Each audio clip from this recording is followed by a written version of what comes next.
नमस्कार। तो आज हम बात करने वाले हैं अलीबाबा, जो कि दुनिया की सबसे बड़ी कंपनीज में से एक है, उसके बारे में। साथ ही उसके फाउंडर मिस्टर जैक मा की सक्सेस स्टोरी के बारे में। मिस्टर जैक मा के फेलियर्स के बारे में हमने कई बार सुना है कि कैसे वो यूनिवर्सिटी एग्जाम्स में फेल हुए थे, उनको कई सारे जॉब से रिजेक्शंस मिली थी, एटसेट्रा। तो आज हम उनकी बिजनेस स्टोरी के बारे में जानने वाले हैं। साथ ही हम जानेंगे कि कैसे बिजनेसेस में भी उन्हें अलग अलग तरह के फेलियर्स आए। तो आज हम उनकी पूरी इंटरेस्टिंग बिजनेस जर्नी को डिटेल में समझने वाले हैं। So let's start. Jack Ma का जन्म अक्टूबर 1964 में चाइना के हांगझोउ में हुआ। तब चाइना की इकोनॉमिक कंडीशन कुछ खास नहीं थी और गरीबी लगभग पूरे चाइना में फैली थी। वो ऐसा दौर था जिसमें लगभग चाइना की सारी कंपनीज गवर्नमेंट कंपनीज थी, प्राइवेट एंटरप्राइजेस नहीं के बराबर थी। हैंगझोउ एक टूरिस्ट स्पॉट था जहाँ पर बहुत सारे टूरिस्ट आया करते थे। 1972 में हैंगझोउ में यूएस के तब के प्रेसिडेंट मिस्टर रिचर्ड निक्सन ने एक विजिट दी, जिसके बाद हैंगझोउ में टूरिस्ट का आना जाना काफ़ी बढ़ गया। और ऐसे ही कुछ टूरिस्ट से बातचीत करके जैक मा को इंग्लिश लैंग्वेज में काफ़ी इंटरेस्ट आने लगा। इंग्लिश के बारे में वो इतने पैशनेट थे कि सुबह 5-5:30 बजे उठकर वो हैंगझोउ के बड़े बड़े होटल्स के पास जाते थे और वहाँ पर जो भी विजिटर्स आते थे उनसे वो ये डील करते थे कि मैं आपको इस सिटी का पूरा टूर कराऊंगा, इस सिटी के जो इंपॉर्टेंट पॉइंट्स है वो सारे पॉइंट्स आपको दिखाऊंगा, लेकिन उसके बदले में आपको मुझे कुछ इंग्लिश के लेसन्स देने होंगे।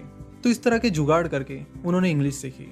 एक्चुअली जैक मा को जैक ये नाम ऐसे ही उनके एक टूरिस्ट दोस्त ने दिया था।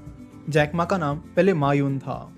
जैक मा के घर की फाइनेंशियल कंडीशन कुछ खास नहीं थी, इसलिए उनका और उनकी फैमिली का यही फोकस था कि जैक मा जल्द से जल्द अपनी एजुकेशन पूरी कर ले और जल्द से जल्द कोई जॉब पकड़ ले। अपनी स्कूलिंग कंप्लीट करने के बाद ग्रेजुएशन के लिए कॉलेज में एडमिशन लेने के लिए चाइना में गाओकाओ नाम की एक एंट्रेंस एग्जाम होती है, जिसके पहले अटेम्प्ट में जैक मा को 120 में से सिर्फ 1 पॉइंट मिला। तो इस एंट्रेंस एग्जाम के फेलियर के बाद उन्होंने मैगजीन डिलीवरी का काम किया। वो प्रिंटिंग प्रेस से मैगजीन पिक करते थे और उसे हैंगझोउ के रेलवे स्टेशन तक पहुंचाते थे। उसके बाद उन्होंने फिर से इस एग्जाम को अटेम्प्ट किया, जिसमें उन्हें 120 में से 19 पॉइंट्स मिले। तो इस बार भी वो फेल हो गए।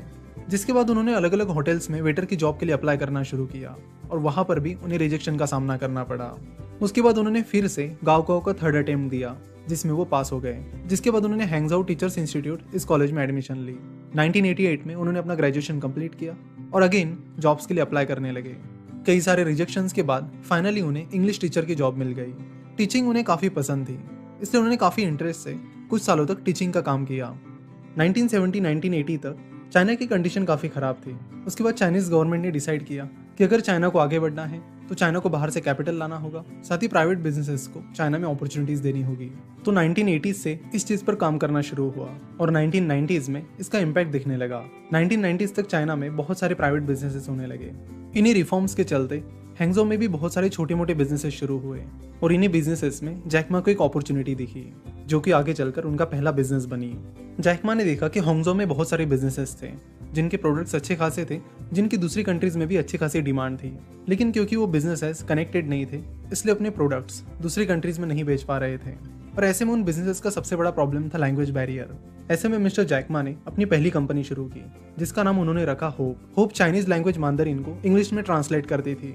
तो जिन लोकल बिजनेसेस को दूसरी कंट्रीज के कस्टमर्स अट्रैक्ट करने थे, वो अपनी मार्केटिंग या जो भी कम्युनिकेशन है वो जैक मा की कंपनीज के जरिए करवाते थे।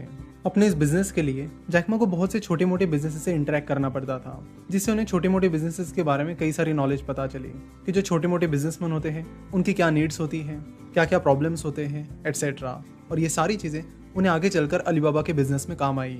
जैक मा का ये पहला बिजनेस ज़्यादा देर तक नहीं टिक पाया और जल्दी फेल हो गया। अपने पूरे करियर में जैक मा को अपनी इंग्लिश लैंग्वेज की फ्लुएंसी बहुत काम आई। अपने इस पहले लैंग्वेज ट्रांसलेशन बिजनेस की वजह से, साथ ही एक इंग्लिश टीचर होने की वजह से हैंगझोउ में सभी को पता था कि अगर उन्हें इंग्लिश से रिलेटेड कोई प्रॉब्लम आती है तो उन्हें जैक मा के पास जाना चाहिए।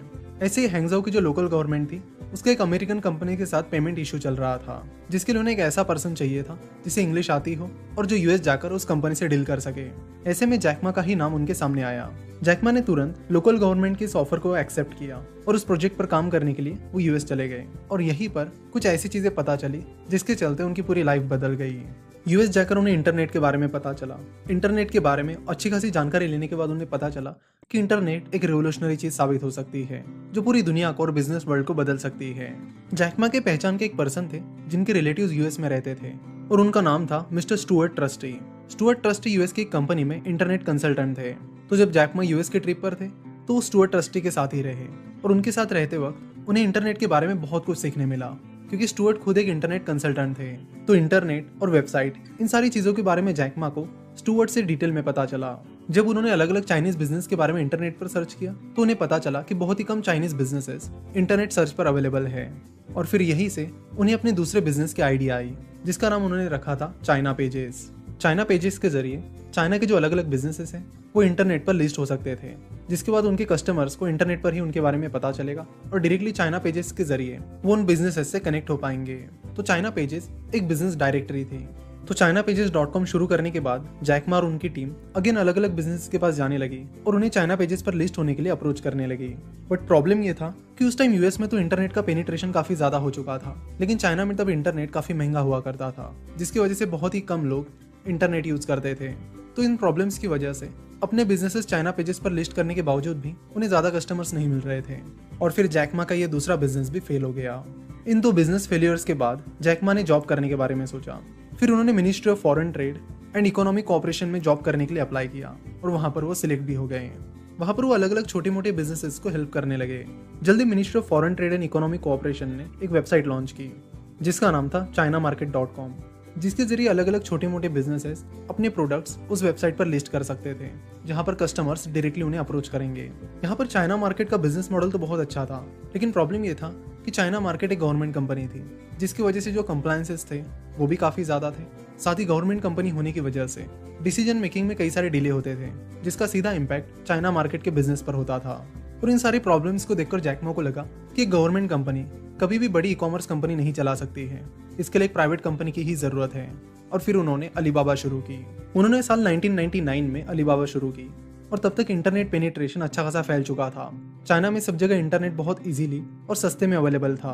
तो अपने दो बिजनेस फेलियर्स के बाद जैक मा ने अपनी तीसरी कंपनी शुरू की, जिसका नाम उन्होंने अलीबाबा रखा।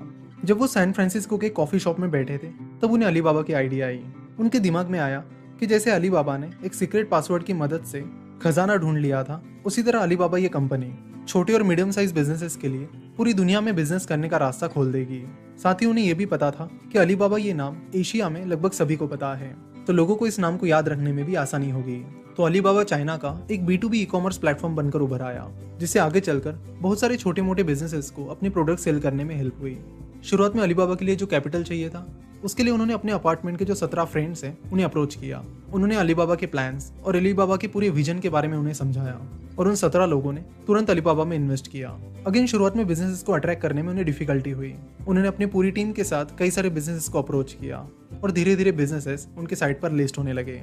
अलीबाबा के बिजनेस को देखकर और भी बिजनेसेस B2B ई कॉमर्स में एंटर करने लगे और यहाँ पर जैक मा को अपने एक्सपीरियंस का फायदा मिला। उनके जो पहले दो बिजनेसेस थे उनमें भी उन्हें छोटे मोटे बिजनेसेस के साथ डील करना था, जिसके चलते उन्हें उनकी रिक्वायरमेंट्स, उनका काम करने का तरीका, ये सारी चीजें पता थी और उस नॉलेज और विजडम को सही जगह यूज करके वो तेजी से आगे बढ़ने लगे। अपने इस बिजनेस को चलाने के लिए जैक मा को अच्छे खासे कैपिटल की जरूरत थी। अक्टूबर 1999 में उन्होंने गोल्डमैन सैक्स से $5 मिलियन रेज किए और उसके बाद अगले साल ही यानी साल 2000 में उन्होंने सॉफ्टबैंक से $20 मिलियन रेज किए। आगे चलकर ये इन्वेस्टमेंट सॉफ्टबैंक के लिए एक बहुत ही सक्सेसफुल इन्वेस्टमेंट साबित हुई। सॉफ्टबैंक की ये $20 मिलियन की इन्वेस्टमेंट 2014 तक $60 बिलियन हो गई। साल 2003 में अलीबाबा ने B2C ई कॉमर्स शुरू किया, जिसका नाम उन्होंने ताओबाओ रखा। उस टाइम अलीबाबा एक लॉस मेकिंग कंपनी थी, जिसकी वजह से बहुत सारे इन्वेस्टर्स कह रहे थे कि जैक मा को तुरंत B2C ई कॉमर्स में नहीं जाना चाहिए। उन्हें अपने पहले B2B बिजनेस को प्रॉफिटेबल बनाना चाहिए और उसके बाद ही B2C बिजनेस में एंटर करना चाहिए। लेकिन जैक मा ने नहीं माना। उन्होंने 2003 में ताओबाओ को लॉन्च किया और 2005 तक ताओबाओ का ई कॉमर्स मार्केट में 70% मार्केट शेयर हो गया। ताओबाओ इतने तेजी से आगे बढ़ रही थी कि उनका सबसे बड़ा कंपटीटर ईबे 2006 में चाइना छोड़कर चला गया।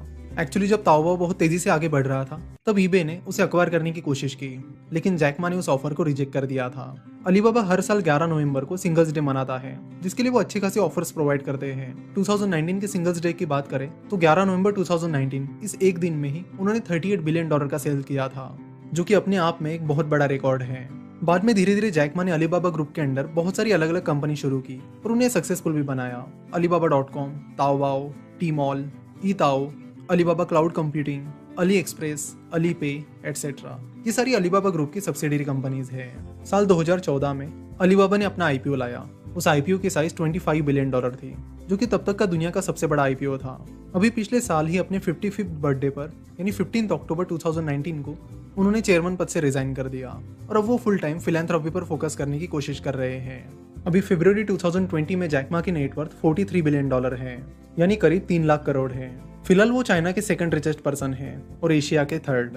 आज अलीबाबा ग्रुप का मार्केट कैपिटलाइजेशन $570 बिलियन है, जो कि 40 लाख करोड़ के करीब आता है। अपनी जैकमा फाउंडेशन के जरिए अपना पैसा अलग अलग जगह पर डोनेट भी करते हैं। मिस्टर जैकमा अपने फेलियर्स में प्राउड फील करते हैं, क्योंकि वो मानते हैं कि वो जिंदगी में बहुत कुछ सीख पाए उन फेलियर्स की वजह से।